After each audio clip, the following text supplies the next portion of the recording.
kembali lagi dengan saya Nuna di podcast Hermina Kendari. Nah, sebelum kita membahas tema yang di kalangan masyarakat itu sering dibicarakan mengenai IGD atau lamanya bahkan cepatnya kita ditangani di IGD, yuk kita kenalan dulu bersama narasumber kita, yaitu Dokter Gita.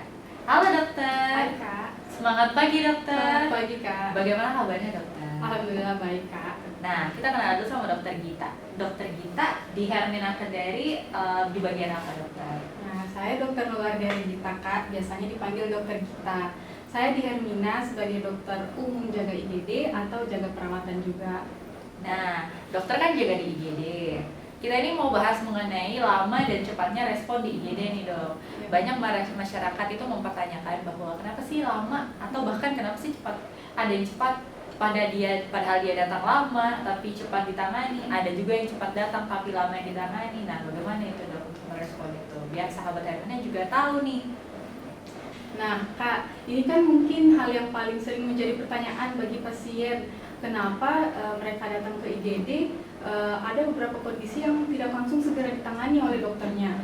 Atau mereka juga sering berpikir apakah kondisi-kondisi tersebut berpengaruh terhadap jaminan yang mereka pakai saat berobat ke rumah sakit. Nah, sebenarnya penanganan di UGD tersebut tidak berpengaruh terhadap jaminan yang pasien pakai. Kami di UGD menangani pasien berdasarkan ada namanya alur triase. Nah, alur triase ini digunakan untuk menggolongkan atau memprioritaskan pasien berdasarkan tingkat kegawat daruratannya atau berdasarkan perburukan kondisinya pada saat masuk ke IGD.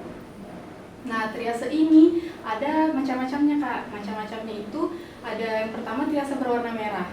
Triase merah di sini adalah tingkat kegawat daruratan yang paling tinggi, di mana pasien masuk dengan kondisi kesadaran yang sudah menurun, atau pasien-pasien yang masuk dengan penyakit-penyakit yang kritis yang mengancam jiwa.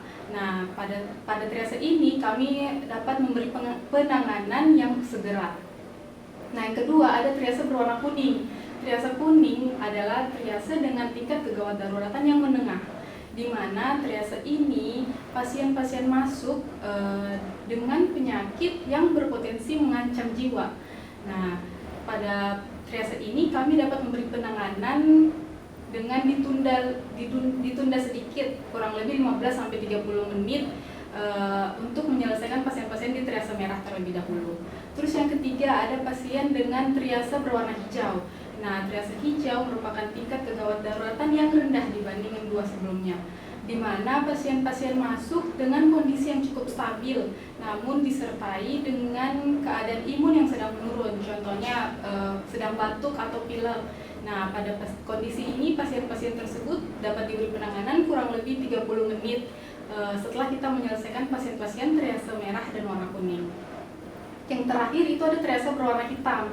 Triase ini untuk golongan pasien-pasien yang masuk dengan keadaan yang sangat kritis atau datang dengan kondisi yang sudah mengancam jiwanya atau tidak dapat lagi diselamatkan nyawanya. Contohnya, atau bisa juga pasien yang masuk dengan sudah disertai dengan tanda-tanda kematian. Pasien-pasien ini digolongkan ke triase berwarna hitam. Nah, mungkin itu sih Kak penjelasannya. Baik dokter, mungkin ya itu tadi dari penjelasan dokter ada 4 warna triase yang harus dikenali di IGD. Nah dokter, itu bagaimana sih caranya kita mengetahui atau mengenali triase tersebut itu? Kan pasien langsung datang nih, beda dengan keadaan pasien saat mau ke poli. Kita sudah tahu bahwa mereka ini dengan seperti ini bisa ke poli anak, poli obgyn, atau ke poli yang lainnya. Nah kalau di IGD itu bagaimana dokter cara mengenalinya? Nah, kami di UGD pada saat pasien masuk untuk memilah-milah triasenya, kami nilai yang pertama pastinya dari kesadarannya, apakah kesadarannya baik atau sudah kesadaran menurun. Nah, yang kedua yang kami nilai itu adalah tanda-tanda vitalnya, contohnya tekanan darah, nadi, suhu, dan pernapasannya. Jadi kami memilah pasien berdasarkan triasenya sesuai dengan kategori tersebut. Nah teman-teman sudah tahu kan mengenai lama dan cepatnya penanganan di IGD.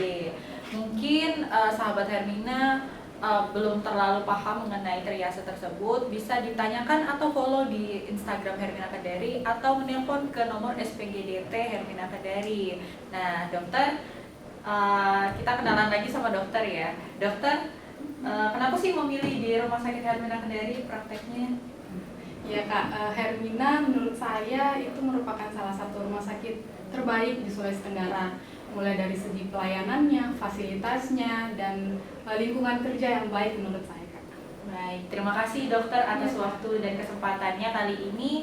Mungkin dengan teman-teman adanya podcast kali ini semoga bermanfaat buat teman-teman juga. Ataupun kalau misalnya memang masih kurang, bisa langsung bertanya ke Instagram Hermina Kedari atau follow dulu ya di Instagram Hermina Kedari.